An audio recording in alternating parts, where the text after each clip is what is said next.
Then I was brought to St. Elizabeth by my parents, by my mother, when I was about 5 years old. Wow. She took me there to visit my paternal grandparents, Hmm. promised that she would return for me the following week. I Hmm. saw her one time after that, and then I never see her again until I was 20 years old. I went and Wow. looked for her. Wow. So I was brought to a grandmother who was 80 years old. So that would have mean a life of trauma, abuse, everything that you could think of that happened to an abandoned child. And my bad luck is that I was abandoned by both parents. If I see my father now, I don't know him. If I see my mother, I have to pay good attention to recognize her. It was a very hard life.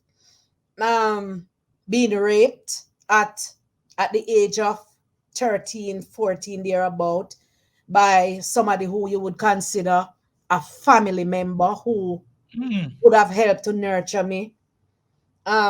Having to move out to seek shelter at Hmm. 16, because there was nowhere to live. So it was a life of hardship and struggle. That again was another life of serious abuse. Lucky to be alive to be telling this story of years, 15 years of a marital abuse. I heard that I chat too much. I look like my father. My mother is light skinned. I look like my father. And Hmm. so maybe she abandoned me because I look like my father. But then why Hmm. my father abandoned me, I don't know. It is just luck. So I only hear from my father 2 months ago in 40 years because Wow. Alzheimer's asked him to ask for me. There's always something you can find to do in Jamaica. Yes, we are tiny and all of that, but you can always find something to do in Jamaica. You don't have to go to university to survive. You can find something to do. We have a lot of vehicles, so we have a lot of traffic in Jamaica, but we are doing well in making more highways. So we are expanding our roads, and our prime minister is doing a very good job. We have a Hmm. young prime minister who is doing a very good job in moving Jamaica forward.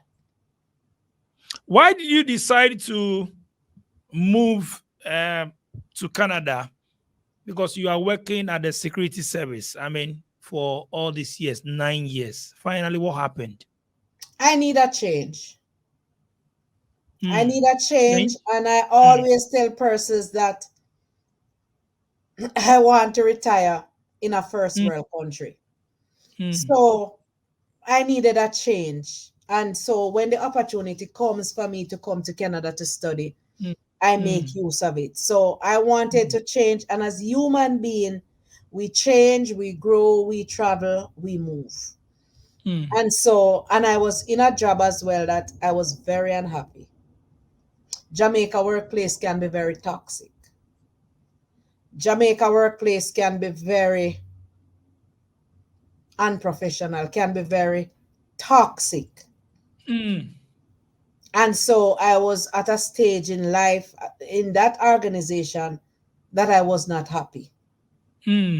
Working And for 9 years, you were not happy? I was not happy there. And you don't have this space that you could just move around. Unlike Canada, if I am in this company, I don't like it, I can move to another branch, I can move. Hmm. You don't have that. And that is something that Hmm. Jamaica need to look into their government department.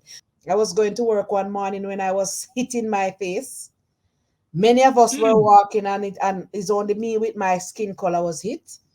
I Hmm. was in the train one night coming home, and I was bottled. And somebody was fling a buckle at me, say I'm to go back to my yard.